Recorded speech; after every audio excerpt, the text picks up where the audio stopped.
You can cut it with a butter knife. Ooh. No. Hang on. I'm waiting until she gets situated. So No, I'm just I'm going to waiting leave that for it. there. What is happening? What's wrong? Wait, that's not where my... Is that where my lamp normally is? I You have don't an know. issue? Studio mode. Hang on, John broke something. I didn't break anything. Or Hold something a broke second. on John.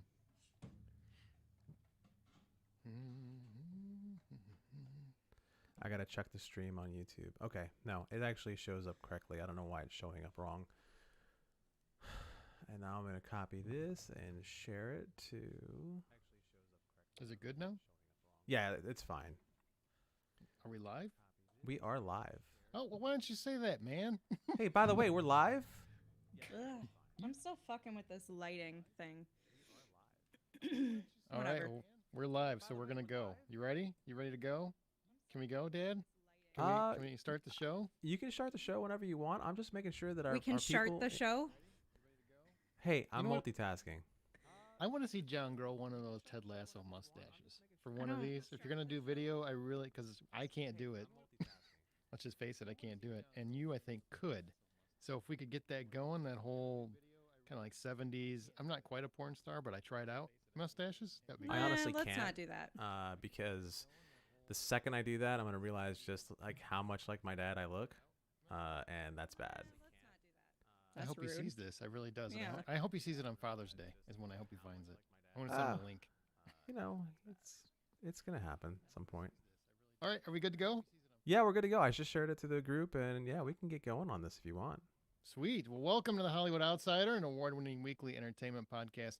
On this episode, we are discussing Sundance 2021, reviews of Land, The Reckoning, and The Little Things. Our topic this week is, do we even rewatch movies anymore? Let's get on with the show. My name is Aaron Peterson, and joining me today are my fellow host, John Davenport. Hey, Aaron, how you doing today?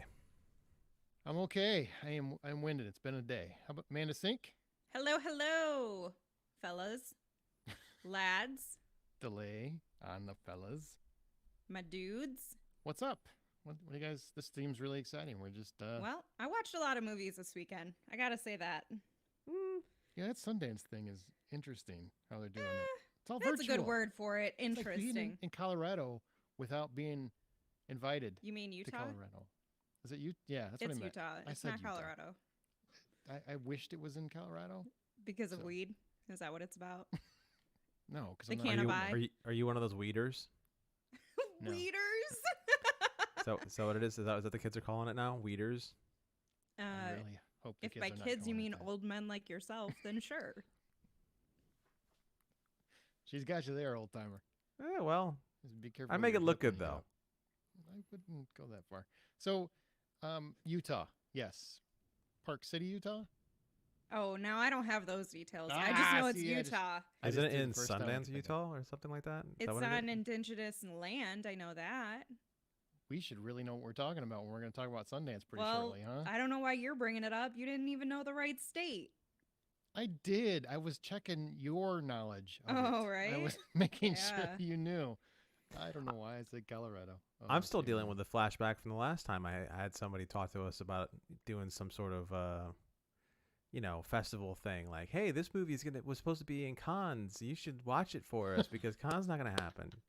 That family movie, Family Tree. Is that what it was? Yeah, oh my, yeah, the family tree, whatever it was, stupid. You know what? It was nice. We always support people's work. It's in Park City, Utah, Salt Lake City, I think that's what and I at said. the Sundance Resort. I was just confirming. We brought up stuff and then we didn't confirm. I got it right the second time. So once I knew the state, I knew the city. So it's not Park City, Colorado. It's Park And City, being right Utah. the second time is almost as good as being right the first time. It really is. All right. Well, our news roundup this week is everything that happened over the past week. Netflix is already working on a feature film adaptation of the GameStop stock insanity. If you can believe that. It's been like a few days. Frasier is looking forward toward a revival on Paramount Plus. Not Cheers, just Frasier. Wonder Woman 1984 was a huge streaming success, and that 2.25 billion minutes were viewed since its release, but that still would only equate to about $150 to $200 million at the box office. So they would have made about 800 million. So they didn't make nearly what they would have.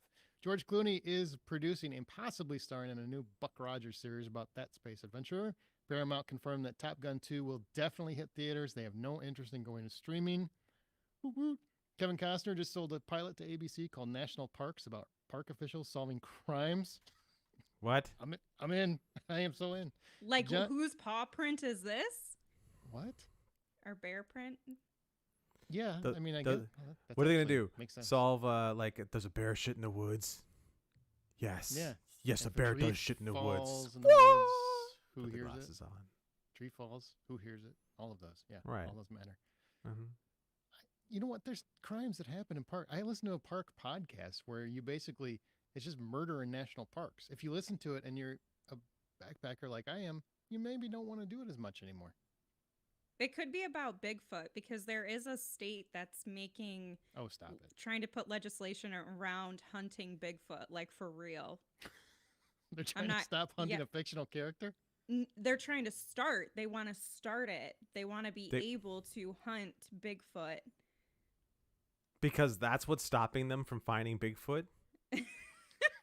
If we just had a license, we could go get him. We know where If he's we at. could just pay money to the government, that's all we need to do to solve this. I don't. That's real? It's real, I swear to God. You're not just Bigfoot making that isn't? up right now on the spot. That's partly why, well, it's not partly. That's why there's resistance on this becoming real legislation. But there's, for real, I can't remember if he was a senator or if he was a house. Some elected official was like, yeah, we need to do this. This is where our tax dollars go. Like, we're constantly wondering, why doesn't Congress get anything done? When this is probably why. Like, what's next? Is like Florida gonna do something where it's permitted to do Yes. snipe hunting? Probably. If anyone would, it would be Florida. Yeah. Probably at Universal Studios, they'll open that up. It'll be one of the attractions. Florida man, ... Florida woman, ... Just fill in the blanks. If you're missing a face, you found the snipe. Ugh. What? Bath salts thing, guy. Oh, gotcha. All right. Right. I don't live in Sorry, you're not Florida. up I on the can't connect. Florida lingo of what happens to people here. All right, to finish, John Chu has finally been tapped to direct Universal's Wicked adaptation.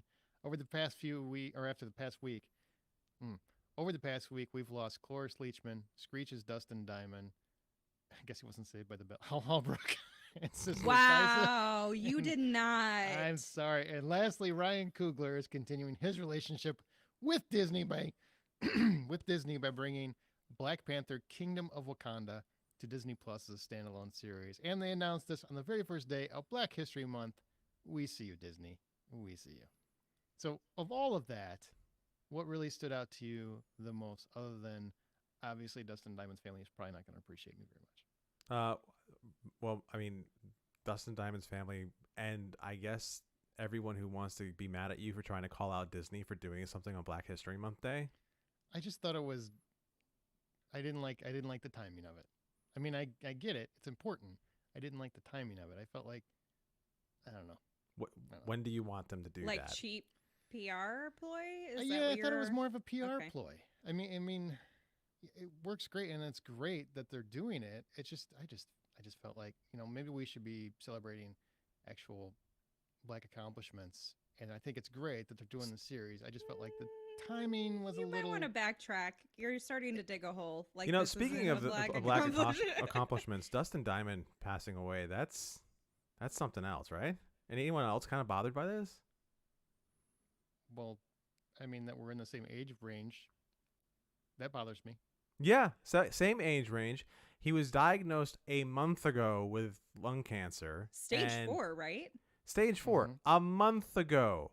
It was like, hey, I don't feel so good. I got this cough. I hurt all over. And all of a sudden, he's dead. Yeah, that happens, man. That's stage 4. What do I'm you just- think? It's a conspiracy? I'm Vaccine. just facing my mortality. He's a year younger than I am. Don't bring this down. Don't bring it down. Anyway. Don't do it. Let's talk about Kevin Costner and how he's still alive. Let's talk about that and how he's making Well, this great I think we just park went off show. of this whole little tangent about snipe hunting and Bigfoot hunting and what happens the bear sitting in the woods. I mean, I don't. Do we need a show like this? Yes, I do. I mean, I like scenery and nature and whatnot. And if you're going to have me, there's going to be crime solved at the same time, I'm all on board. I go backpacking like several times a year. I have never seen these crimes. So I don't know what's going on, but I can't wait to find out. It's gonna be like a bunch of guys in short shorts and tan shirts, like riding around on quads. Like, it's gonna be Baywatch, but in the national park. Still sold. You're you're not killing me on this. All right. That's all you, man. I'll let you have it. The How thing about- I'm most excited about is this GameStop Netflix movie adaptation thing that's going to happen. And I know Why? some of you are laughing and you're like, why does this isn't going to be worthwhile? Okay, they made Spotlight, and how many Oscars did that get nominated for? And it's It was a little bit basically- more riveting. It's about an entire sex This is scandal in pretty the Catholic riveting when you Church. think about it. No, I mean, no, it wasn't. It was like nerds beat. also I Wall meant Street. The Big Short, not Spotlight, right? Also, Yeah. huge housing crisis affected Right. millions. This is like nerds made a few bucks. That's awesome. I congratulate them, and I'm glad they It's beat not about the man. nerds making a few bucks. It's about the inequity of the market of the quote unquote free market, about regular old folks being able to have access to something. And when they do the same thing that those with wealth do, which are allowed to do it all of the time, That's true. when the little people do it, then all of a sudden it's a giant thing, and stock trading apps are literally restricting the attainment of those stocks Hey, look. simply because it affects the people with money negatively. I mean, that's a There's- pretty big story when you think about it. There's like 4 or 5 guys who lost their second or third house, or both of those houses. And Right. maybe They might one of their miss a yacht yachts. payment. I don't want to watch a movie about these guys. Oh, you know what? Maybe I do want to watch a movie about these guys losing all their money. That sounds like a. From them, I'm in. They You know what? literally- Now I'm in. Their business is banking on other businesses to fail. Yeah, that's true. And not only did they do that, they also were short selling on stocks that didn't exist. Like, when you think about the wild happenings of this story and how it just continued and continued, where you literally have, not to get political, but Ted Cruz and AOC agreeing on something, the world is literally going to just explode when something like that happens. It's a wild story, and I think Netflix can turn it into something really great with some powerful leads, throw some Tom Hanks in there, make it something good like The Post, and boom, boom, Oscar season, here we go, baby. Maybe Don't we forget can DJ TJ also agreed on the whole thing. So it's like Ted Cruz, DJ TJ, and AOC. It's weird. It's weird when people agree. It's 2021 right now. I don't feel comfortable with it because I don't understand it. It doesn't Yeah. happen anymore. I mean, you kind of sold me. I really had no interest before, and I probably don't want to watch the movie, but I can see how it could be riveting to some. I Right. could see why they would get excited about that. I mean, that seems to have caught people by storm. It was amazing to me they shut down that Robinhood app. Yeah. And Yep. this is why Amanda's so passionate about it, is because she was starting to get into the whole stock thing. And they're like, wow, now I can't buy anything Well, more. no, it affected my existing AMC stocks. Like, first of all, you're screwing me over. But that's not why I was fascinated by this whole thing. I had very, very little in the scheme of things invested in any portfolio, and I had no GameStop stock. But Nobody did, no, a Including lot of people. including GameStop. But it's a wild story, and I think it could be something fascinating put to screen. All right. Well, I'm excited about Buck Rogers, but I don't want George Clooney to do it. I just No. feel like he's too old. I Yeah, don't mean he's that to too be old. rude, but Like, if it was George Clooney Ageist. 10 years ago, that'd be one thing. But I don't like George Clooney now is not the same guy. He doesn't have I don't think he carries the same sort of weight. I would like to see somebody, late 30s, early 40s, not somebody mid 50s, almost 60. that's generous. I think it's fascinating to me because you have a character who's just prime for, somebody early 40s. Like that's the role. It's Han Solo, really, from the Right. first Star Wars, essentially. And you're going to put in his grandpa or his dad, Right. not his grandpa, his dad. His dad. And I'm not knocking his age, Amanda, because I'm not too far from it. I wouldn't want to be Buck Rogers either, because I don't think I'd fit the part. I just, if they Ryan can make it work, Gosling. great. He's That would about work. 40. He Sure. would work. Ryan Gosling will work. The other guy, what's his The name? other Cooper, guy. Bradley Cooper, the Staples. Bradley Cooper. I keep on thinking Jake Gyllenhaal. He would be perfect. Oh yeah. Mm-hmm. He's too edgy. I mean, he'd make Buck Rogers really, really damaged. He'd be dealing with a whole lot of problems that we don't. I want Buck Rogers to be fun. Chris I think he- Evans, but he's a little bit younger. Does he need all the money? Yes. Apparently, definitely not Chris. The other Chris. But Hemsworth? damn it, Hemsworth, Pine. What's the Pratt? one guy? Pratt. That's his name. definitely not The Chris one Pratt. guy. Why- That's why where not- his career Why is. not the one guy? Well, yeah, but this isn't Blockbuster, man. You don't just come in a random movie. What that one do? Why him? Why do you not? Or actually, why not him? Because he's already essentially playing Buck Rogers in Guardians of the Galaxy. A dumber version. A dumber version, yes, but we don't need him to play the smarter version of the same character he's playing right now. So you don't want Okay. Chris Pratt to come across as more intelligent. Is what you're telling me. You want to keep him dumb. Yeah, well, I don't need. He doesn't need to have everything, Aaron.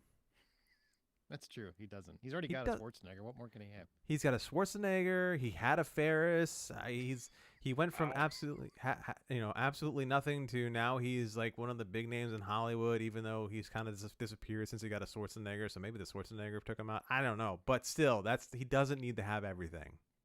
Feeling like Maybe- an Aaron Rodgers situation right Maybe now. the Schwarzenegger took him out. Have you ever heard that story? This is a total side note, but have you ever heard that story about Arnold Schwarzenegger when he was governor and he vetoed a bill that he actually, when he was vetoing the bill, he actually wrote his reasons for vetoing it in a line item, like bullet points. But if you spelled it from top to bottom, it was F-U-C-K. It was great. I never heard that story. I did hear the story about when he brought the damn sword to the office with him to prove a point. What point would that be? I don't know. The point of the sword? Why would you need to bring a sword to? I mean, I guess Leon at the fax machine would probably clear out a little quicker if you come run around the corner with a sword. Leon, get out of here! Ah! That was fascinating, John. Good Arnold impression. Hey, I try. I can't do everything right. I liked it. I wasn't being sarcastic. Did I miss anything interesting? Probably not. Just kidding. I listened the whole time. Okay. Well, remember you can find more information at thehollywoodoutsiders.com. I don't know what just happened. Join our Facebook group. We're on Twitter @BuyPopcorn. And if you happen to watch us on YouTube Live, you get to hear the unedited version, which you can probably tell there's a lot that comes out.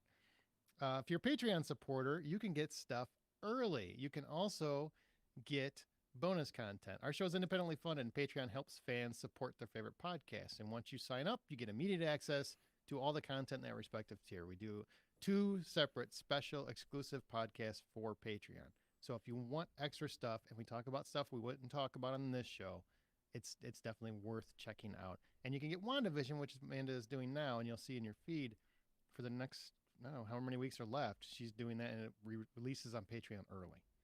So you get that 5 even more faster. weeks. 4? But who's 5. counting?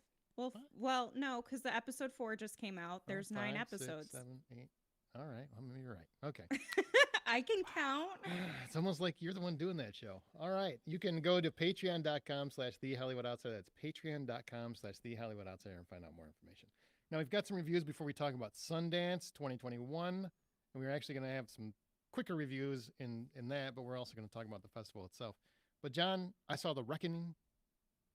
Did you see The Reckoning? I did see The Reckoning. Wow, is that movie? So it's got Evelyn. She's a young widow. Her husband is like haunting her. He's a recent suicide.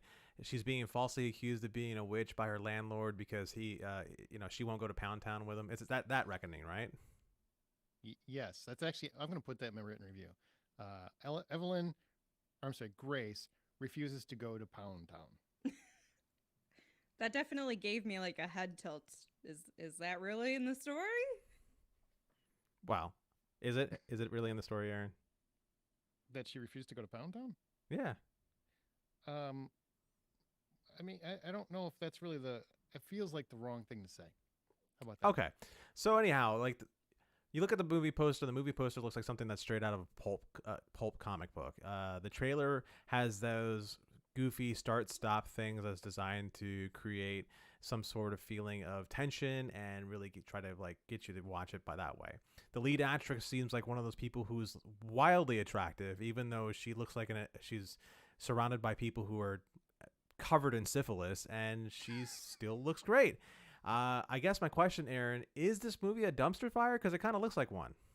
You know, this is going to be a movie. Wow, John, way to sell it. This is going to be a movie that I think probably many fine critics are going to trash upon. And I can't really put my finger on it, but I will tell you from start to finish, I enjoyed it. From start to finish, I had a good time. It wasn't anything where I had to think too hard. It wasn't trying to be anything super deep. I mean, they are talking about the concept of women that were proclaimed witches and then they were actually burned at the stake. So I mean, that's a deep topic. It's deep thematic material, and the whole time I kept waiting for it to kind of burst into supernatural because I'm assuming at some point, Neil Marshall has done this. He did The Descent and he's worked on Game of Thrones. So I'm like, well, at some point, things are going to get crazy. We're going to get some supernatural nonsense. But it's very grounded, and the only time there's any possibility of a supernatural mystique is through her dreams, through the things that she imagines in her mind. But I enjoyed the film from start to finish. So no, I absolutely would not say it's a dumpster fire. Like this is a great kickback, not great. It's a good kickback with your friends. Watch it, Netflix rental or video on demand rental. Just sit back and enjoy it. I enjoyed the film. It's fun. It's bloody. It's violent. It's not too graphic in either one. I mean, it's more atmosphere and selling the moments than it is, gratuitous violence or gratuitous sex. So which is funny because it feels very Game of Thronesy, but it doesn't go quite full Game of Thrones. And I enjoyed it. Oh, that sounds great. So Charlotte Kirk, who's the lead actress, I believe, in this, I don't know her from anything. Can you tell me about what she did here? Yeah, well, the entire film, she's basically trying to stay strong because she has a young daughter who is being seen as the daughter of a witch because, she refused the sexual advances, and that gentleman proclaimed her a witch because he was pissed. He's just pissed off, and he did it to be spiteful. And so she's trying to stay strong so she can get through this because back in these days, they did a lot of horrible things to try to get you to confess to being a witch, and then there's a good chance you're going to get burned at the stake anyway. So I don't really know what the point of it is other than you get burned faster. And she's trying to make sure that because she saw the same thing happen to her mother, she doesn't want her daughter to have to go through the same stigma that she did. So really, she's basically tormented through the whole film, but she's trying to remain strong. She gives a good performance. It's not going to win an Oscar or anything, but it was good enough for this role. Okay, that sounds good. It sounds like you would be willing to see anything else she does coming up. Absolutely, yep. And I enjoyed this film. Like I was pleasantly surprised when it was over. I'm like, I don't know what people, because I got the vibe, man. I've been doing this a long time. That feels like a movie that critics are going to trash. And I'm going to be writing a review. Mine's not going to be that way. It's going to be positive because I think it's okay to enjoy a movie, even if it isn't perfect. That's great. Well, what's your final score on this? $10 full price admission, I would give The Reckoning $6. Cool. Well, the next one up on our list of films that we watched, well, Aaron and John watched, is The Little Things. Kern County Deputy Sheriff Joe Deacon is sent to Los Angeles for what should have been a quick evidence gathering assignment. Instead, he becomes embroiled in the search for a serial killer who is terrorizing the city. Now, Aaron, you're one of the few people I think I've seen that didn't have an issue with the ending. I'm curious. Am I really? Yes, I've seen a lot of people who have disdain for it because of the ending. Either they didn't, and I haven't seen it, so I'm not spoiling anything with anything I ask, and I don't want you to do either. Mm-hmm. But I'm curious what it is about that ending that is causing so much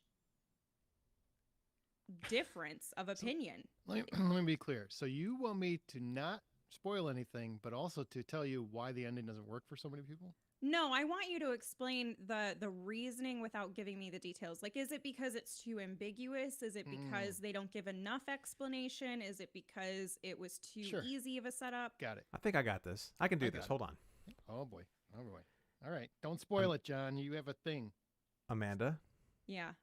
it's a bit of a nothing burger ending. Oh, I don't agree okay. with that at all. Well, if you are looking for something that takes the story and has like the final climax of the story has something to do with the ending, the answer is no, it doesn't. That's true. What John's saying is true. I would So add it's to like a that. sidebar ending. No, Like, no, No. this that's isn't. hang on. Okay. Hang on. Okay. All right. I'm going to explain it as best I can. If you watch the trailer and you're watching the movie for about 3/4, John, you tell me if you agree with this. 3/4 of the way through, you think it's a certain kind of movie. Yeah. The last quarter, you find out the entire time the movie has been about something else. It Mm-hmm. hasn't been necessarily about what you want it to be or what Oh. the trailer led you to believe. It's actually about something else and how obsession and things can get in the way of what you're trying to do. So it ends up being about something completely different. And I know that pissed a lot of people off because I've heard many people tell me that. So but I'm surprised that I'm the only one you've heard that actually enjoyed it. And I guess sounds like John did too. No, overall I enjoyed it, especially just the art behind it was kind of great. Would you agree with that about the ending though? That it's really, if you, because I rewatched it. I rewatched it because it's HBO Max as well. So I did the theater and I came home and rewatched it. And if you watch it the way it's intended, like once the end is in your mind, it's a completely different movie in Oh, many absolutely. respects. Yeah. The movie is not what you think you're going into, period. It has some great performances and it will lead you to believe it's that kind of movie, but no, it's not.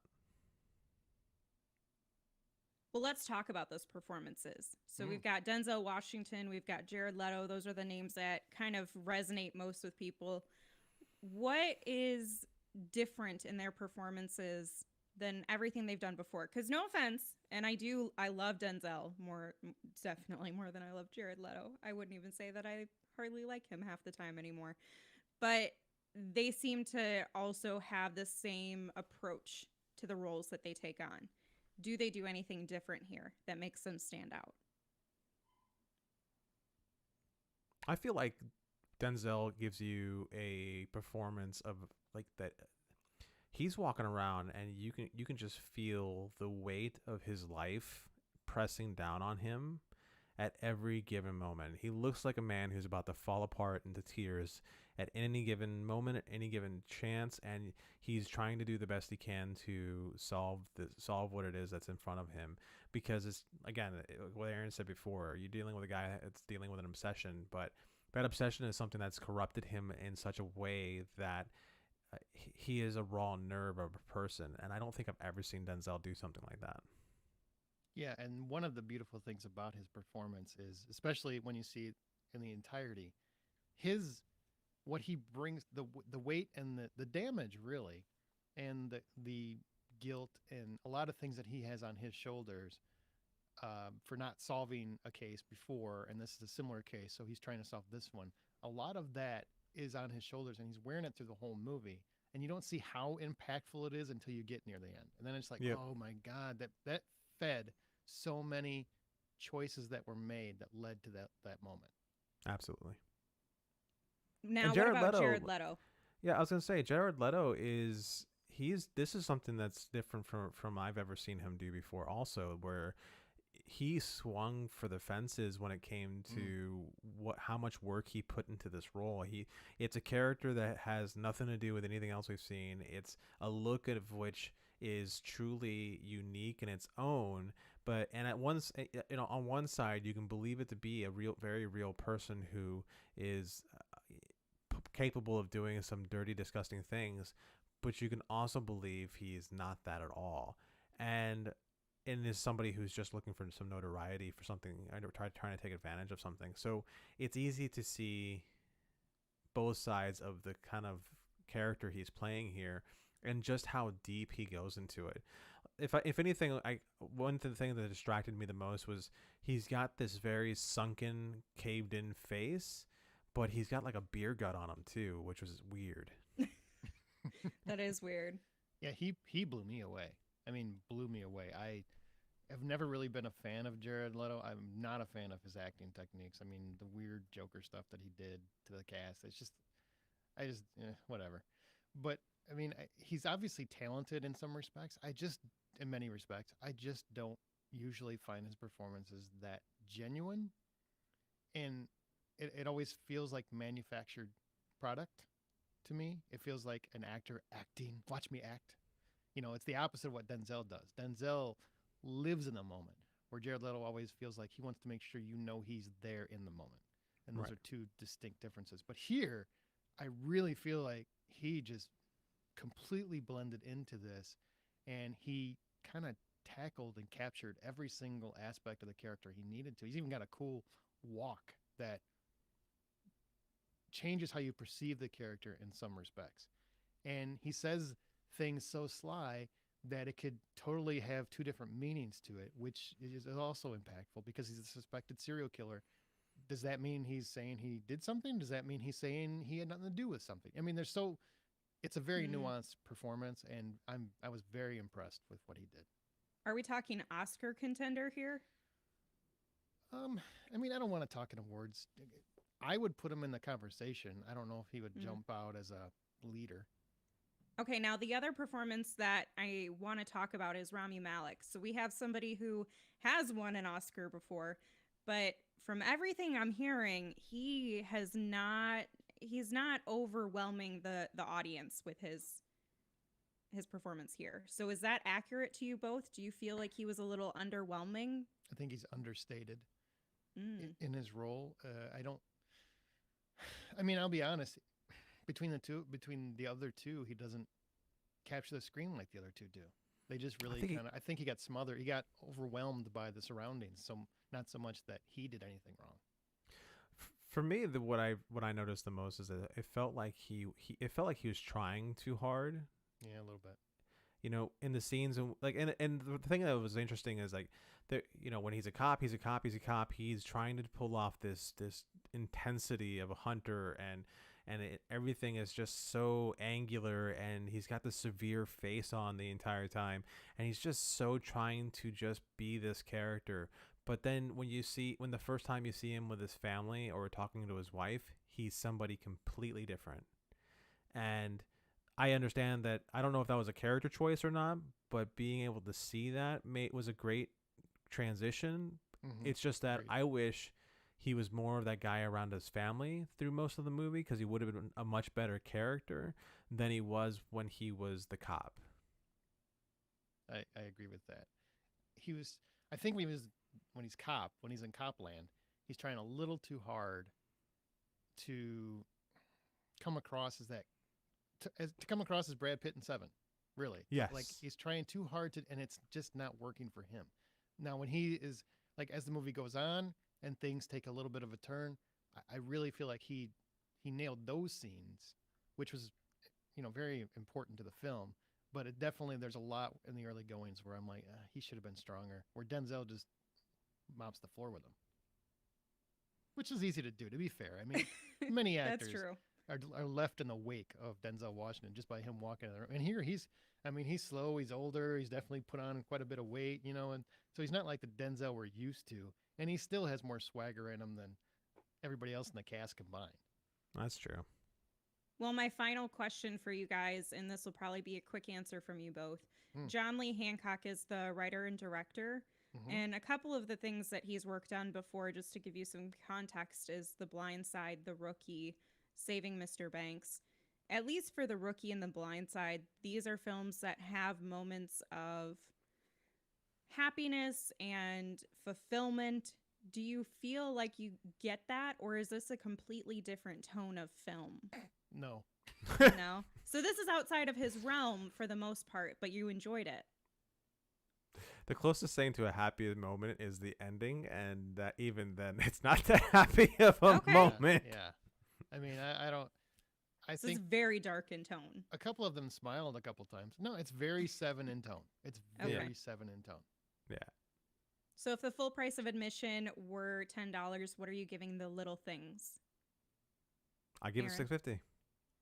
I give it 750. Okay. Yep, really enjoyed it. All right, so now we move on to Land, which is actually part of Sundance 2021, but it's also coming out to theaters on February 12th.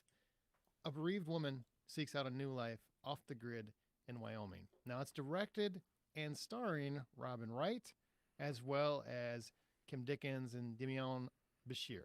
So this was a Sundance premiere. It's also coming to theaters, like I said. Essentially, Amanda, I saw it as a woman that was so traumatized from her own grief that she runs away to a remote cabin in order to teach herself to feel again. Is that how you saw it, and what did you think about the story? Yeah, I mean, I think a lot of it is about her trying to run away from her problems in some respect, but I think she's internalized that so much that she isn't fully aware of it.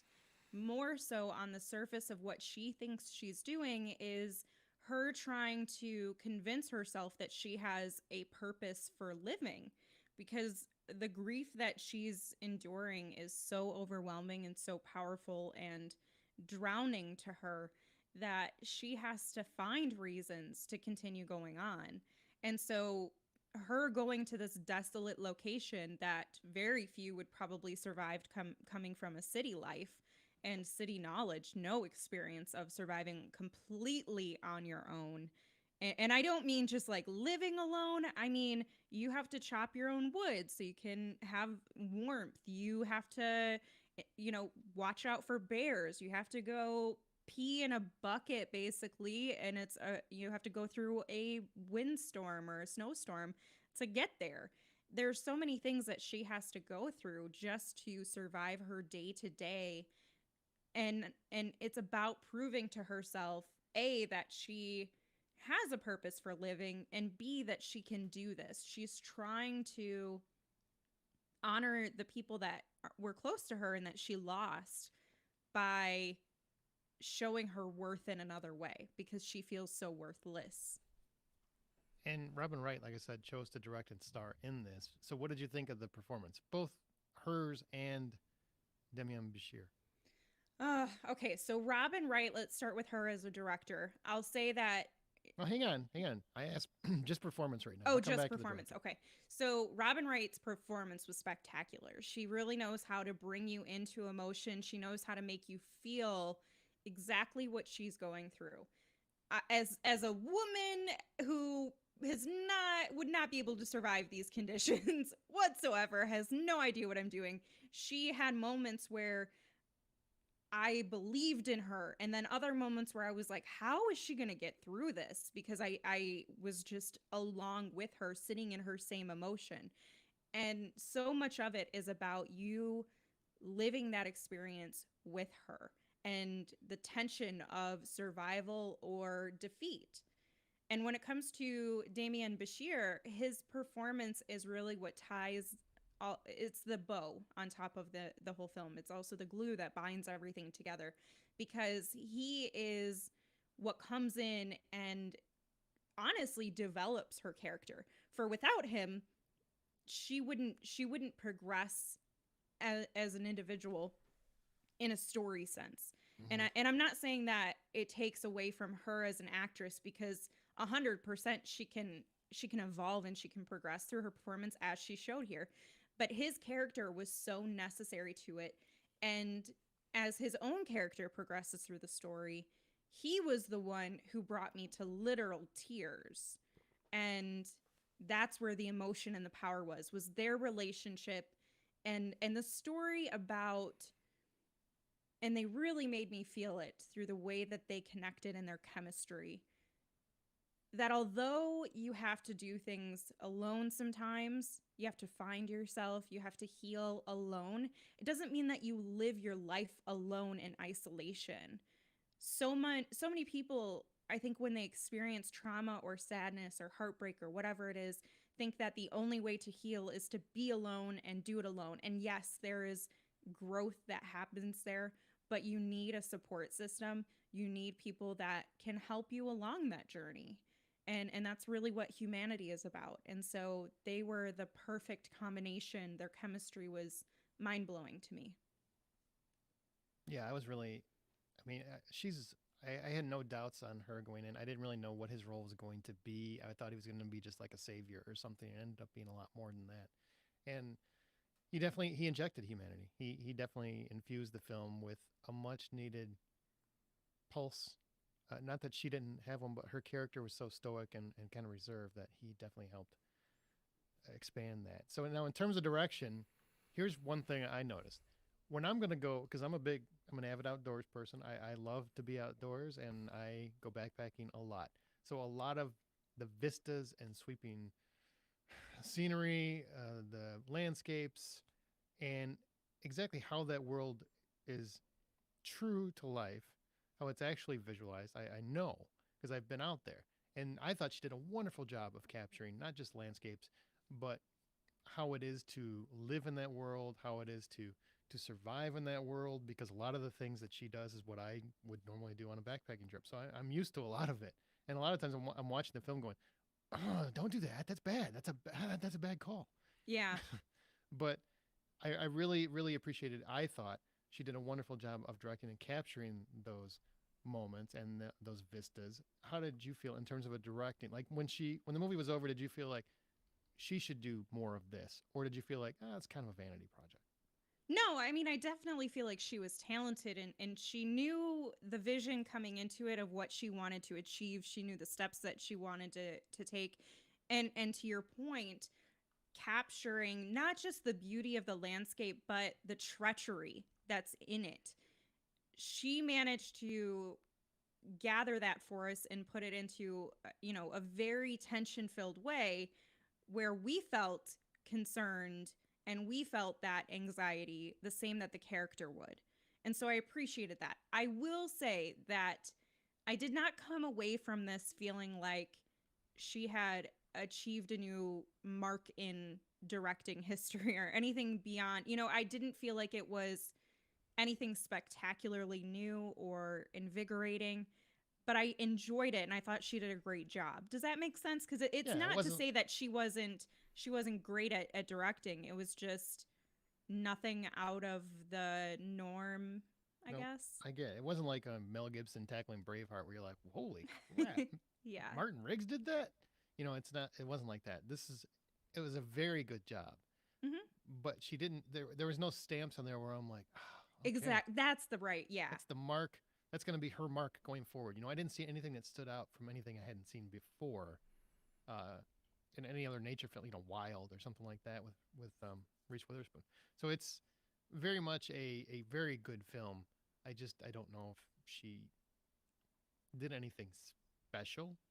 She did and I think as we see more of her work, which I anticipate we will, because this is already being well received, and we raved about it, and it's coming to theaters, and that'll get some more focus too. So as she does more work, maybe we'll see glimpses of what she identifies most with as a director and the things that she captures. But from a single debut, there was nothing significant that marked her as a director coming onto it. So but that doesn't mean she did a great job. Yeah. Does this mean you want to go backpacking? Does this movie make you want to go backpacking and live outside? Ooh, live outside? No. There was so much of it where I was like, whew, I did not. That seems like a lot of work. I did not think it was so much work to just survive day to day. And I guess it's beyond getting your own food and getting your own water, which is what I anticipated. It's so much about it.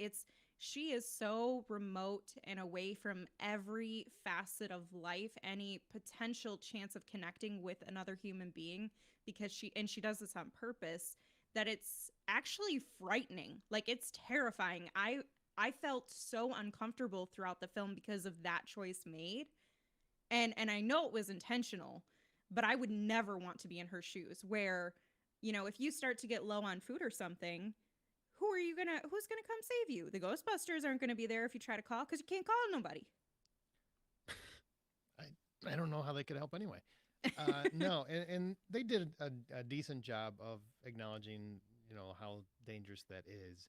There are so many little things they didn't even touch on. I mean, just like a simple paper cut could be a big deal out there if you don't, if it gets Yeah. affected or anything like that.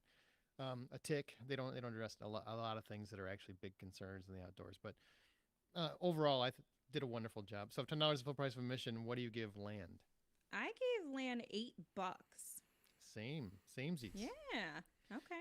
Now let's segue to Sundance. Now we've got a bunch of movies we're going to talk about, but we're going to do it like kind of a quick hit it and out. We're not going to spend as much time as we did on Land on it, just because. Well, honestly, some of them don't deserve it. No, I'm just kidding. But before we get, no, I'm not kidding. But before we get there, I got to ask you about this. Sundance 2021 went virtual, means they didn't have the actual event in Park City, Utah. Utah. They didn't have this event this year live because obviously what's going on around us, that which shall not be named. And so they went virtual this year, which is what we're going to do South by Southwest in March as well. You and I are covering that one. Now that you've had this experience, because you did this one as a patron though. Like you actually paid for this on your own and spent a good chunk of money to get certain films. Do you feel like this is going to be beneficial going forward? Like, did you enjoy watching films from your couch? Did you find that you were distracted a little more easily? Or that, just overall thoughts on what the festival itself, how they're doing it? So this is not a replacement for me for a film festival in person. There's just so much of it that is removed that makes a film festival special. And it's not just because you're watching the movie in person, which does have a significant impact, and you're forced to put your phone away. And that's usually when I'm at home, what I take notes on. Well, then it can be distracting just for that mere purpose.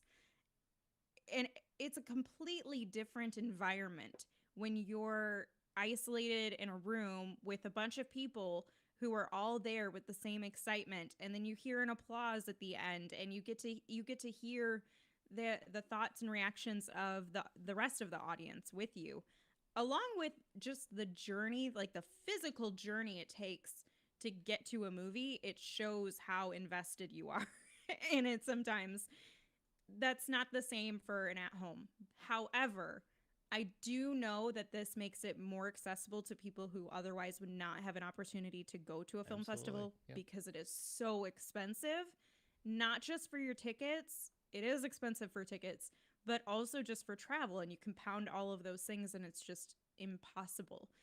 And that's the same thing for filmmakers. And so I think a virtual festival is a really great offering for people who can't physically attend in person, but it's not a replacement. And I hope that this festival creates lessons learned for other festivals going forward. There were a few hiccups that they needed to address, but I won't go into all that. Could one of them be that you didn't get to watch Coda, the $25 million It sale? could be. It could be. The whole reason why I spent like a lot of money for one single day because of the way they advertised it, and then it was not accurate. So anyway, I won't get onto that tangent because I'll stay on it for a while. I don't think they're listening. And we didn't do them as press, so we can say whatever we want. Sure didn't. Nope. Should have got that right, Sundance. I'm just saying. It just feels like a weird thing to do. And basically, if you want to know like how it worked, because we both watched several movies and she watched a lot more on her own, but there were basically, it's just like watching video on demand. I mean, that's really all it is. And you can Chromecast it to your TV or whatever. And it's definitely not the same as being to a festival, even if they have some of the same stuff. Like they have a Q&A, but it's like a Zoom call. So they do have some of the benefits of being at the festival, but you still, I mean, it's just... Man, a Q&A isn't the same without audience questions, though, in the interaction. And I imagine for filmmakers, it's not the same for them either, because part of the reason, or part of the fantastic piece of it after launching and releasing a premiere of a film is having the immediate reception of the audience in front of you, engaging what questions they have, what their thoughts were, versus reading it all a few hours later on the internet in a bunch of reviews. So it's just very different. And the process at which you secure your seat is it can be very confusing. It can be very I just don't complicated. understand, like, why is there a limit? It's digital. Why? Why is there a limit? How does anything sell out digitally? I just don't understand the concept there. And I get the can't- limitation of seats, but what I don't don't. understand, the thing that bothers me the most is And apparently, so, you're not going to let me talk. You're just going to cut I'm me off so sorry. you can go No, back you're on right. your You're right. monologues. Go ahead. But I'm trying to say, I don't understand that. It doesn't make any sense to me at all because it's digital. So a billion people could watch it as long as they all have bandwidth. I don't understand the point. Now, I get you want to limit it because then it makes it more exclusive. It makes it more of a selling tool, whatever. But I would think the benefit, like if you're trying to publicly have a digital festival, you would want as many people as possible to see it. And it just feels weird to me that you would limit it. The thing that was weird for me about their restrictions and limitations is not that they had a total quantity, but that because so they have like day passes, they have specific one purchase single pass for a specific movie. They have the press passes, all of these. They don't take a total. They just say, here's our allocation for this type of pass, this type of pass, this type of pass. And you can't reserve your seat, even if there's one open, if it's after the start of the festival. So even if there's an open seat and there's an allocation within your pass, you're past the time to secure it. It's just bizarre to me. Like you're limiting the film's opportunity for exposure by doing that. So I would I don't agree. know. Well, you know what? Let's talk about some of these movies. And like I said, we're going to run through them fairly quickly because otherwise, as you heard, Amanda will be here for 3 hours. Yeah, we don't want John that. will be in a coma at some point. John's already almost there. I think so. All right, so I'm going to kind of go through them, and you just give me your quick points of what you thought overall quickly. John on the Whole, it's a coming-of-age psychological thriller that plays out the unsettling reality of a kid who holds his family captive in a hole in the ground. And it's directed by Pascal Sisto, and it was starring Charlie Shotwell, Michael C. Hall, and Jennifer Uhl. I would say we both saw this one, and it has a very dreamlike, abstract nature, but it's really about a child who wants to know what it's like to be an adult and does some really sick things to get there. And his family's coming to try to understand that. So it was overall enjoyable, just weird. It was weird. It was a very indie artsy film for sure, but I enjoyed it a lot, particularly because of how it kept me intrigued despite it being such a simple premise. Very You know what I simple, mean? yeah. There's not a lot to it if you really break it down, but I was engaged the whole time, and there were moments of tension, and there were really great parts. There is one very weird scene moment thing that the two of us could really just like, what the heck? does that have to do with anything? Yeah, so, there's basically like 3 scenes that aren't even connected to the movie. So it's like it's like it's got to be a parable. it's got to be a parable. Yeah, it's got to be a parable, and you have to figure it out yourself. It's one of those. Yeah. You figure it out. So artsy. Yeah. And those can be, wow, that's fascinating and riveting, or it can be, what? So I'm more in the what category, and she's more in the, oh, all right, that's interesting. So if $10 is the full Yeah. price of admission, what do you give John on the Whole? I give it $6.50. I give it $5.50 because Okay. there's 3 scenes. Those moments, I knew they were going to impact your decision a lot more. Didn't like them. Didn't like. Yeah. I don't like when you think you're smarter than everybody watching your movie, and you probably are. But that doesn't mean I like it anymore. Sorry, I just don't. But I did really dig the whole. It's a coming of age because coming of age tales are all the rage at Sundance every year. They always are. But to put it in that perspective of it's a coming of age tale about a kid leaving innocence and adolescence to kind of look at adulthood by putting his family in a bunker in the ground and basically just making them suffer for however long they're in there. That was fascinating. Yeah. That's what you do. was It's unique. much better than a summer camp. All right, next is Mass, which the aftermath of a violent tragedy that affects the lives of 2 couples in 2 different ways. And it stars Jason Isaacs, Martha Plimpton, and Ann Dowd. What's the violent tragedy? Oh my goodness. So essentially you have 2 couples who are meeting at a church room, And the majority, and when I say the majority, I mean almost the entire film takes place within these four walls. And it's these two couples who are coming together to have a conversation about a school shooting tragedy that occurred where one couple's child murdered the other couple's child. Oh wow. It is a very, very unsettling and deeply impactful film, but more than anything, because the content is, the conversation is almost entirely dialogue. There is not much else that's happening. Well, most But it- conversations are. Really, when you think about it. But I mean, they don't do much of anything else. You don't really have breaks from it. Like They jazz move- hands. They move around the room a little bit, and that's about it. However, the performances in here were so real and raw and individual. They all had very unique identities, and I was very emotional throughout it. I connected with it deeply, even though, I've never been in that situation or had family in that situation, even just hearing of tragedies like that. And hearing these two families try, their goal basically is to try to find closure and understand what happened with your child that led him to this point where he shot and killed a bunch of students, including my child. And how the story unravels is fascinating and extremely well done. All right, so $10 full price of admission. What do you give Mass? I gave Mass $6. Okay. And I will say Martha Plimpton is an absolute standout in the film. Well, I mean, she was in Goonies too, right?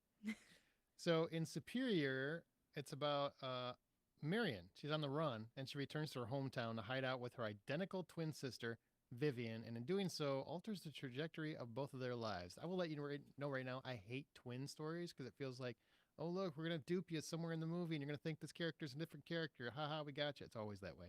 So is it... That's not this way. Thank God. It stars It's not. Alessandra Mesa, Annie Mesa. Well, so it does have twins in there. Literal actual twins, yes. Excellent. Pico Alexander, and is directed by Aaron Vasilopoulos. So what did you think overall of Superior? I could appreciate the performances. There were some really good moments in the film.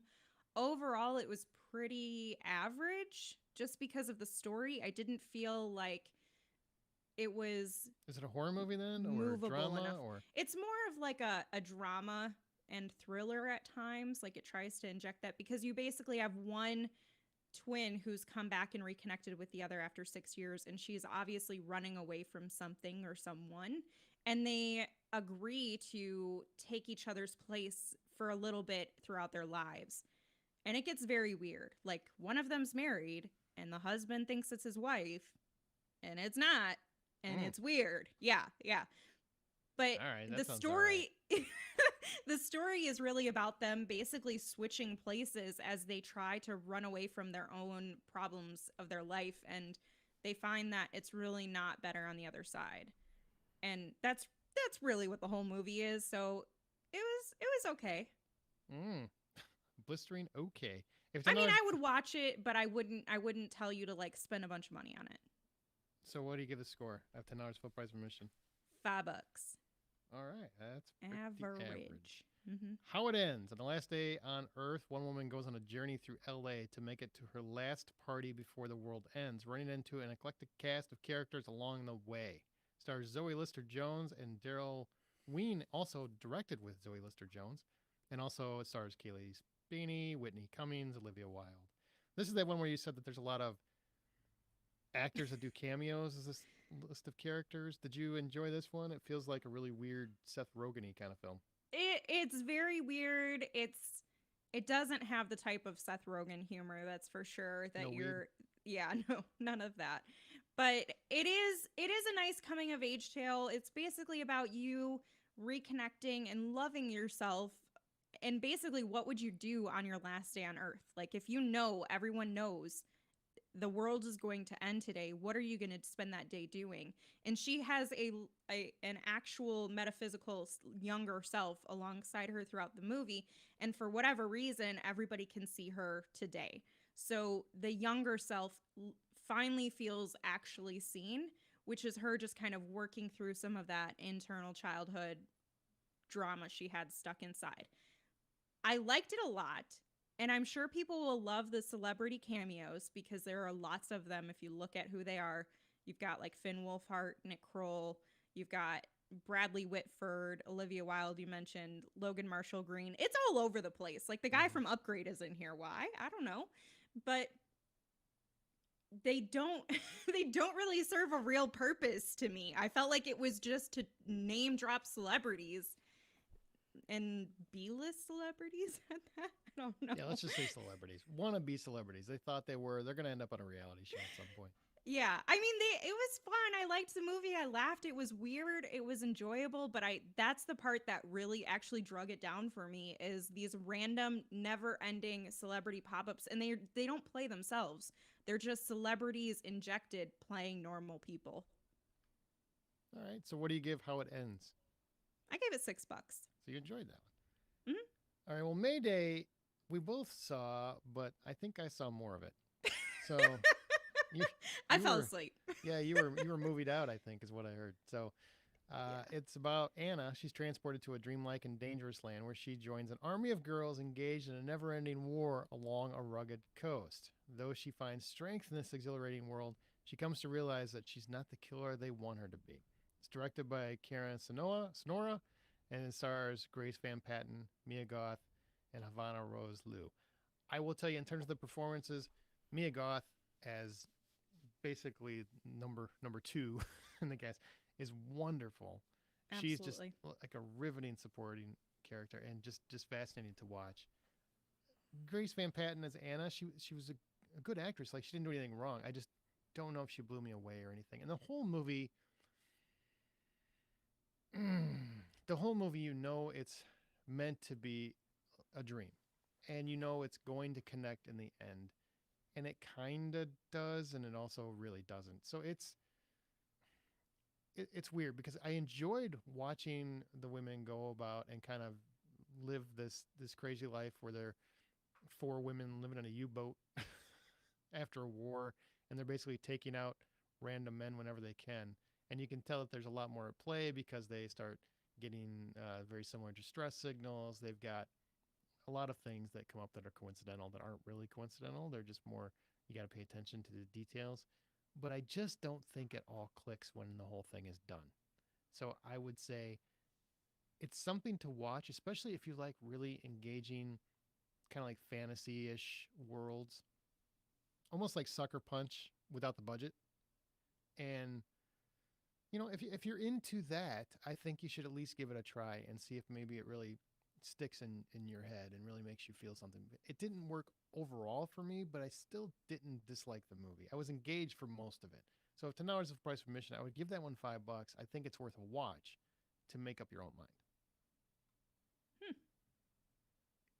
That said, I wouldn't watch it again.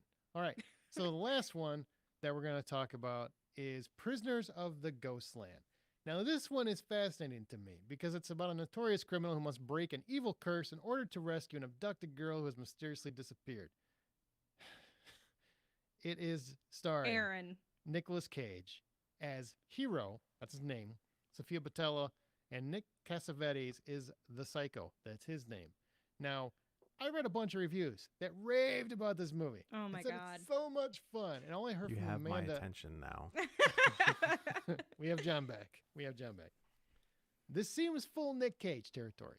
Like, this is Nick Cage really needing to pay those tax payments. So I want to know why you think a lot of people raved about this movie and how crazy it is, and you were not a fan. Okay, so I'm going to start with what really works for it. The cinematography in this film is exceptional. I mean, truly is wonderful. There are moments, and I don't mean throughout the entire film, but there are moments where it reminded me of Mad Max in terms of how beautiful the cinematography was and how well they captured some of these moments. However, the story, the plot, the Nick Cage is so ridiculous and stupid to me. I mean, I laughed. It's one of those movies where it's so perplexingly dumb that I'm gonna stay with it because of that and in spite of it. But it doesn't mean it's a good movie. I would not rave about this. I would rave about the cinematography. Nick Cage is definitely Nick Cagey, but he's not face off Nick Cage, so he's not all over. In the description, they literally said this is Nick Cage basically being his cagiest self. That's not true. Don't get your hopes up. However, he's ridiculous, and he has explosives attached to various parts of his body, including his nuts. So John's really on board now at this point.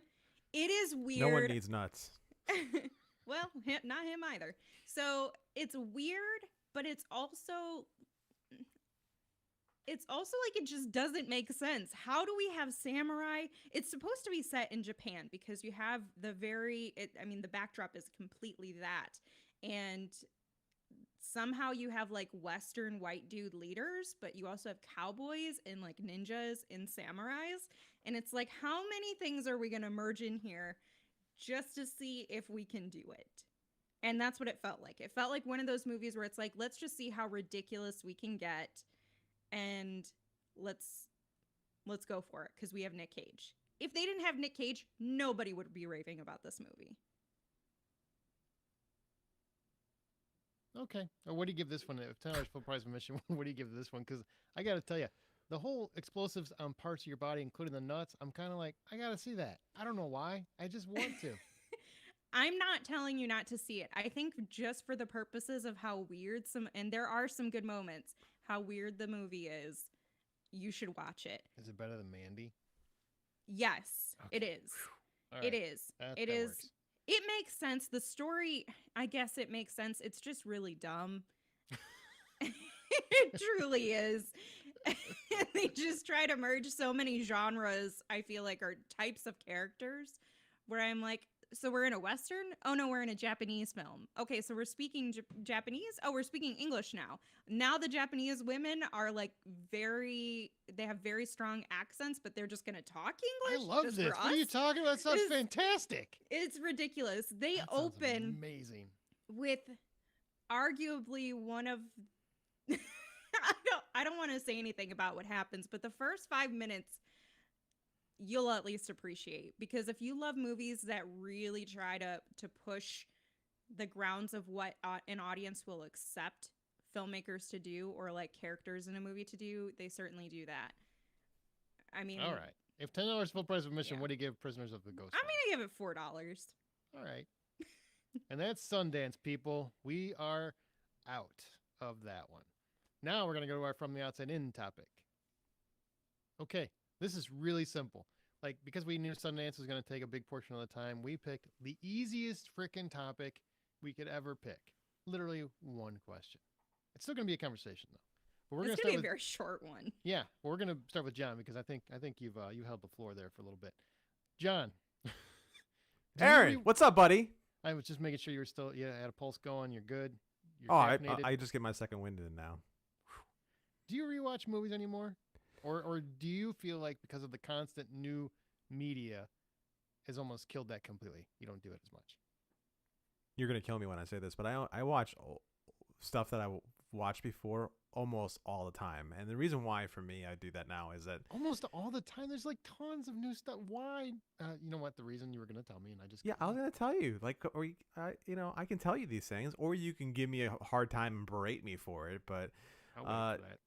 Yeah, so I don't know. Like, the year has been what it has been, and here we are already in a new year, and it's not looking any better for me. So when it comes to watching something new, I get to start feeling a little bit of anxiety. I'm like, I gotta write a contract with this thing I'm about to watch. Am I gonna sit down and watch it and be able to enjoy it, or am I going to, have something in the back of my mind that's gonna bother me, or is something else gonna skew my view of whatever it is I'm about to sit down and watch? Whereas when I watch something like I just recently, of course I did, because the Godzilla trailer came out. I just recently watched all the recent Godzilla movies, and including Kong.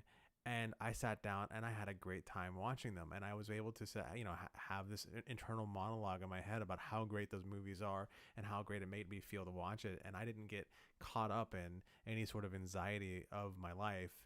Whereas a new movie has a higher chance of just inciting more anxiety. I don't understand why new content would incite more anxiety. Is it because you have a level of comfort? You don't have to pay attention. You don't have to finish something if you don't like it because you've already seen it or you get tired of it. Is that what you mean? Well, I don't like to say that I don't have to pay attention because I do pay attention. I do sit there and I watch the moments as they come and I try to relive the excitement of initially watching it, like I did. Of course, that's what that sentence means, but but like when I watch something new, it's like, am I gonna like this? Is it gonna make me happy? Is it gonna make? Is the time I'm about to spend on this gonna be something that I regret? Is it not? And it just kind of unfolds into a whole twisted nightmare of like what's gonna happen next. All right. Well, I really struggle with this one because I used to. I mean, I grew up rewatching movies constantly. I remember when Indiana Jones came out, Indiana Jones and the Temple of Doom, and my mom got it for me for Christmas and put it under the tree.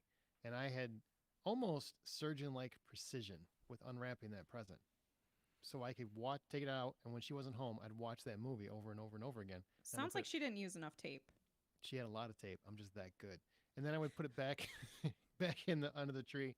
And then when she left again, I would take it out. Like I'd rewatched it maybe 20 times before Christmas even hit, and then just wore the tape out as the years went on. I really love rewatching movies growing up, and I think it's probably just the last 5 years, just the last 5 years. I don't know where all the money's coming from because there's so much new content. It just boggles my mind because I know that stuff ain't cheap. But there's so much new stuff. I hardly ever watch movies. I used to buy movies all the time, and I would rewatch them at least a couple times a year, every couple of years. Now, if I buy something, if I watch one more time, it's a good day. It's rare, So I think I'm overwhelmed by new content in terms of that. On the subject of buying stuff, I find that I buy a lot less movies now than I used to ever buy before. Yeah, me too. A lot less. Tons less. Yeah. It like has to cross the line of like, I know I'm going to sit down and rewatch this at some point, and I know I'm going to really enjoy it. So it has to be something I absolutely adore and love for me to decide I want to buy it. And you always get... Oh, I'm sorry, man. I'm sorry. I was just going to say, I tend to rewatch TV more than I do movies. I don't know why. It could just be because I'm typically more drawn to television anyway, but movies I have a harder time saying, oh, I want to rewatch this. It's like I'll be in the mood for something old that I wanted to rewatch that I've seen 100 times before, so I'll put it on as like background noise sort of thing. And lately, a lot of Schitt's Creek is like, put it on while something's happening, like while you're making dinner or whatever. But I just do not lean towards rewatching movies very much ever anymore. What I find fascinating is because I don't buy new movies anymore, or not very often. I mean, usually now I'll wait until Christmas, where I used to get them. I gotta get it the day it comes out. I was looking at Freaky was coming out. I'm like, I really want to watch that one again. Mm-hmm. Like, I could probably wait until Christmas. It'll be $5, and then I probably still won't even want to watch it by that point. What I found fascinating is where I used to be, and I don't know if you guys are the same way, but I used to be where I had to buy every movie that I really liked, and I would have, hundreds of. First it was videotapes, then it became DVDs, then it became Blu-rays, and now 4K comes in the mix if I think it's really visually appealing. But now I'm to the point where I don't do that unless it's a huge movie that I love or it's part of something specific. Like I have all the Marvel films, all the DC, all Tarantino, stuff like that. I don't do it as much anymore because I don't really feel like I'm going to watch them. And I used to be so against ever buying anything digital. Now, if I can get digital for $5 versus paying 10 or 15 for the hard copy, I'm not too worried about it. I used to be like, well, I'll never be able to watch it if I want to. Yeah, but really, what are the odds of me watching it anyway?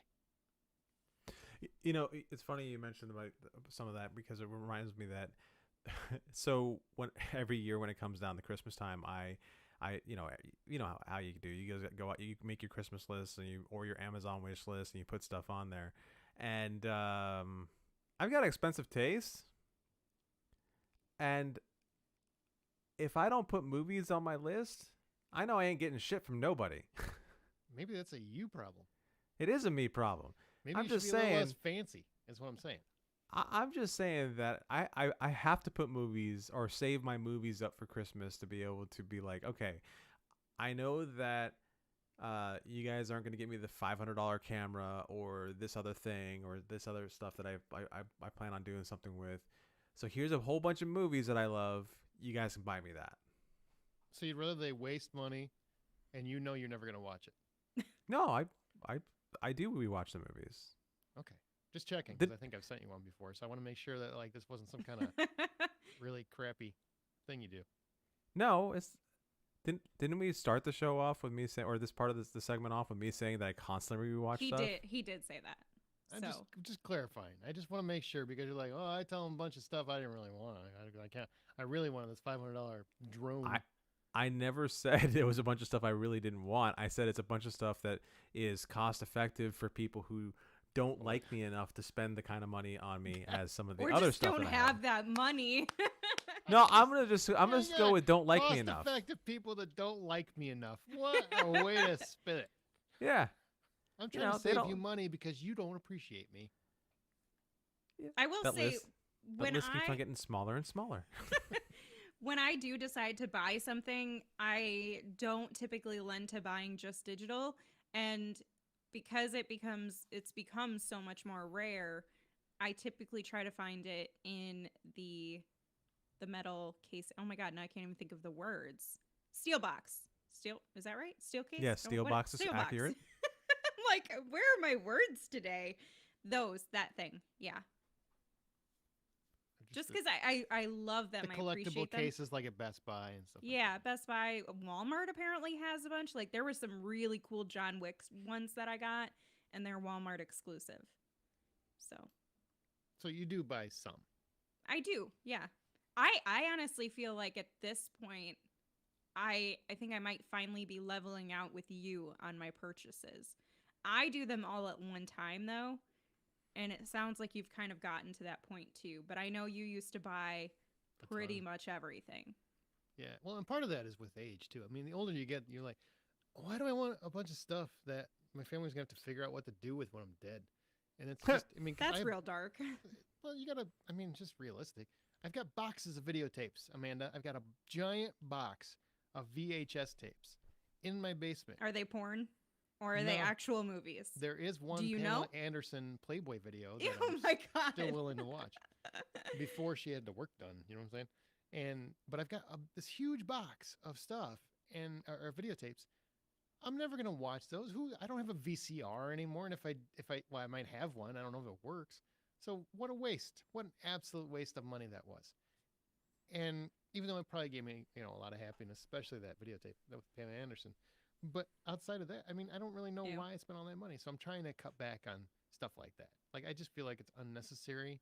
And with streaming, and most of the movies I want to watch are on streaming platforms somewhere. It's pretty handy. Now, the only thing that I would say is there's a lot of older movies like classics that are not on streaming networks that I do still buy if I come across them, just because I would like to have a copy of them and I don't find them on digital anywhere. Yeah, that's actually, I'm glad you brought that up, because one of the things that prompts me to purchase movies these days is when I'm trying to find something on streaming, like I really want to watch it, and I can't find it unless I have to add another network to my catalog of streaming services. And I'm like, why would I pay for this streaming service to watch this movie or to rent it because I really want to watch it for $4 when I could just go on Amazon and buy it for $6 because it's older? You know what I mean? So that's when I'm prompted more than anything to just impromptu buy a film. What do you guys think is the movie in the past 2 years, let's say 2 years, that you've watched the most? Rewatched, probably Greatest Showman. Do you ever watch on sing along? Yes, of course. Absolutely. What kind of question is that? Yeah. Yeah. I don't have the memory for those words. Jen, what about you? I'm Godzilla. working on that. I'm thinking like it would be easy for me to say Kong Island, but I don't know if that's right or not. It used to be Boondock Saints, but I really, really got into Greatest Showman, and I think that between that and La La Land, because I think they came out the same year, didn't they? Or were they Possibly? No, I honestly I can't remember off the top of my head. still probably Greatest Showman? Wow. You know, I have to say it's probably still She's Out of My League. Mm. Like I don't know what every single you still year rewatch that a lot, huh? I still rewatch that one a lot. Maybe it's He's life. still counting his blessings in his own life. Yeah, that's exactly what I'm doing. I'm just kidding. That's exactly what I'm doing. Oh, see, that's my life story right there. I'm the one on the left, aren't I? Anyways, but I don't know. There's just something about that movie that makes me happy, and I think it has a lot to do with the friendships in that movie. Like you know, Stainer being the kind of friend he was, where he was, he was kind of a drag of a friend who's giving the main character, Jay Baruchel's character, like the wrong idea about everything, and then when he has the realization of just how great everyone is, and how he had it all wrong this entire time, and was like so incited by the love for his friend to go and be like, hey, you can do this, and then he went so far for his friend. Like, I've never had anything like that happen for me, and so I get really jealous. That's really what I'm saying. Wow. Okay. Well, I would that's such an old movie to be rewatching constantly, but whatever you're into, man. I'd probably go John Wick. Any of the John Wicks, really. Like You rewatch them that much? The first one I probably rewatched. I mean, I don't rewatch many movies right now though, so that's a big factor. Keep in mind. Hateful Eight, I feel like you watch a lot though. I watch it every Christmas because it's a Christmas movie. There's snow. Yeah, it would be either Hateful Eight or John Wick 1. I don't know why. I really love that first one. It's probably the puppy. Oh, the puppy. Which part? When it gets splat, or the second puppy? No, after he gets killed, and then he Wow, goes just ballistic. See, that's Right. when the movie like picks up, and it's like just Right. so fantastic. But I don't. Outside of that, I would say probably Greatest Showman's up there too. I mean, I just think that's a movie. God, when it first came out, I must rewatched it 5 or 6 times in a row, just back to back to back. It's just one of those movies where that's great background noise, just great background noise. And as soon as you're walking through the room, if you're trying to do something like clean the house or whatever, and you got Greatest Showman on, you start doing a little spin, trying to pretend like you're Hugh Jackman, realize your hips don't work that way. It's very disappointing. I still haven't watched that one because I'm What? to a point where everyone loves that movie so much. I'm convinced I'm gonna hate it. There's something wrong with you. If that's for you, this movie is sheer joy from start to finish. Sheer joy. Mhm. Sheer joy. Hmm. It's got Rebecca Ferguson in it. You love her. I do love her. She's All right. great. Well, here's where our listener poll. You ready for what our listener said? Absolutely. I can't wait to hear what they said. We Is asked this in terms of how often or what movies? how often. Okay. So we asked them, do you rewatch movies anymore? And if you do, how often? 40% said all the time. They rewatch movies all the time. 30% said rarely. And then the rest was, or I'm sorry, they said none of the time, never. And then it was pretty evenly split between rarely and once a month. So you've got, 40% say they do it all the time, and then 30% saying they don't do it, which I find fascinating. Most of them are my people. True. I guess. It's obvious that some people only want to watch new stuff, and other people just want the comfort food. It is comfort. That's what it is. I think if you're referring to, especially if we're restricting it to like the last couple of years, a whole year almost now has been spent in isolation where we needed stuff that made us feel good. And although we watched a lot of new stuff, I think for those of us that were in need of a bit more comfort, we relied on rewatching things a lot. But I've rewatched less stuff during COVID than I ever have. Man, it's opposite for me. even the thing that I've rewatched the most in just this last year, which is Schitt's Creek, is a show I found this year. But I've watched the show so much more than I've Yes, we watched know. anything in the last few years. Just Sometimes because when it's we're talking to you and you're like, ew, or you start doing some little boop ew, thing. David. Yeah, just like easy, Amanda. You're not the actual character. It's okay. I know my life. Num nums for us, David. Oh my god. I don't remember. There's a time recently when I was talking. We were doing a podcast and you said num nums, and I was about to just disconnect you. I'm like, no, we just can't live like this. It's time to move on.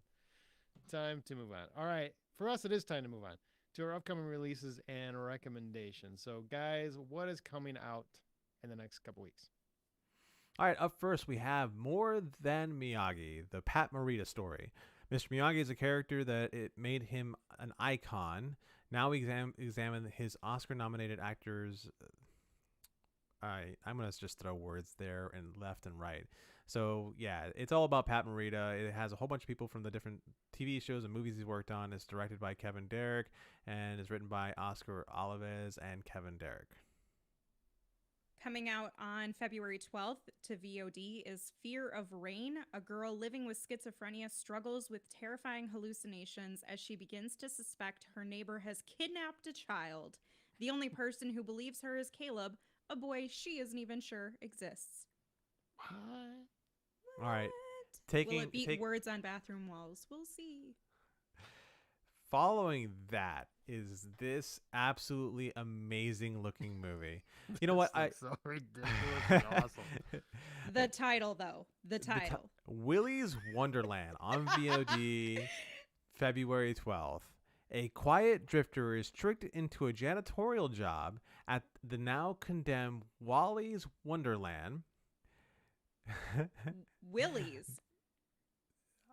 I copy and pasted this directly from IMDb. Oh. Well, it's Willy's Wonderland. That's the name of the movie. Yeah, it's actually called Willy's Wonderland. All right. Well, anyhow, my IMDb screwed me up there. The mundane task suddenly becomes an all-out fight for survival against a wave after wave of demonic animatronics. First, fists fly, kicks land, and titans clash. Only one side will make it out alive. All you need to know is that this stars the man himself, Nicolas Cage. Oh my god. Only he would star in a film called Willy Wonderland. Isn't that like a game? It's like one Night at Charlie's or something like that. I must be a child because I don't think about a game. Right.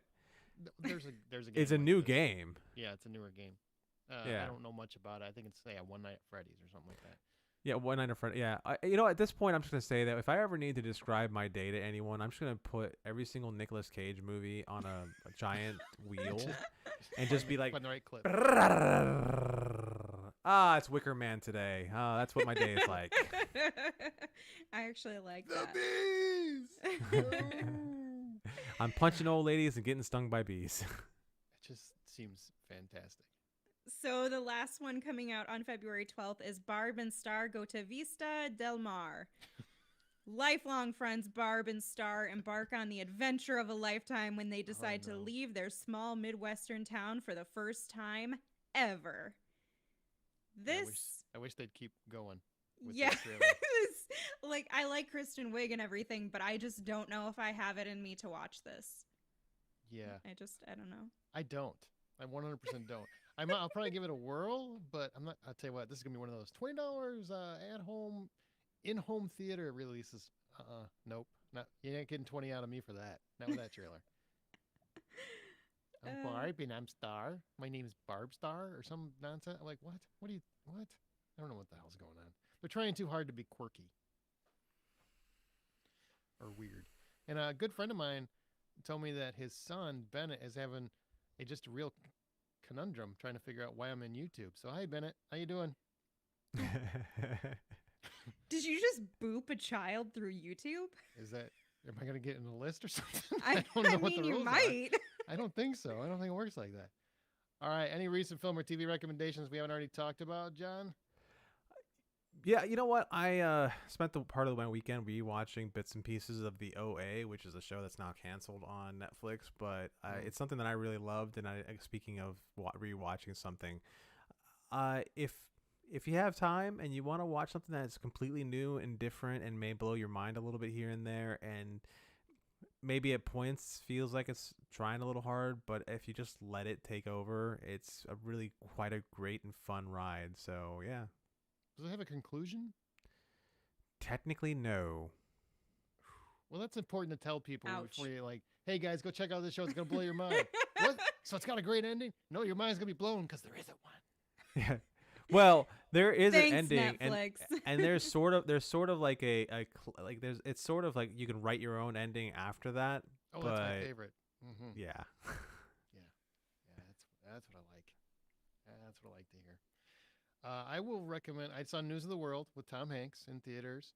It's also on video on demand, so you can rent it at home, and it's a very good film. It's Tom Hanks being so Hanksy, as he's a man that basically it's after the Civil War, and he's going town to town reading the news to people that can't get the news otherwise, and he comes across this young girl who had been basically abducted by Indians, and so she doesn't speak English, and he takes her in and tries to get her to her family across the plain.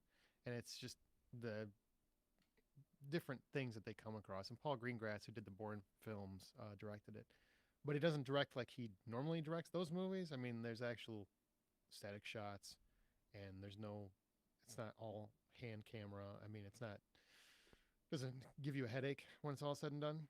He's very well directed film, and Tom Hanks, of course, is awesome.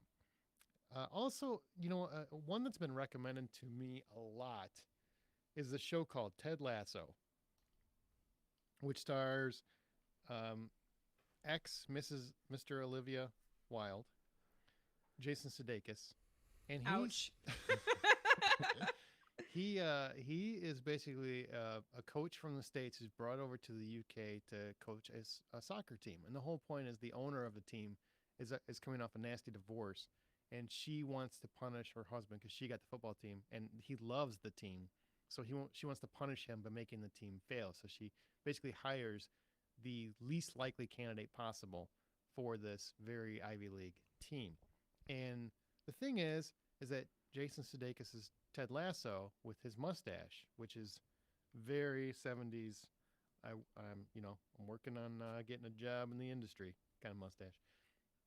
He's so positive and upbeat and just infectiously so, where the show started and I thought, I'm going to hate this guy because I can only take this so long.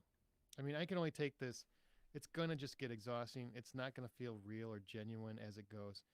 But by God, Jason Sudeikis does it. He pulls it off. He makes it work. And it's an Apple TV Plus show. Never would have watched it, but thank you, John, for giving me the password. Appreciate you. You're welcome. And it's a very heartwarming, funny show. I wouldn't put it as it wouldn't have made my top 10 of last year. I don't find it as funny as Schitt's Creek, but it's up there. I mean, it's a very good show.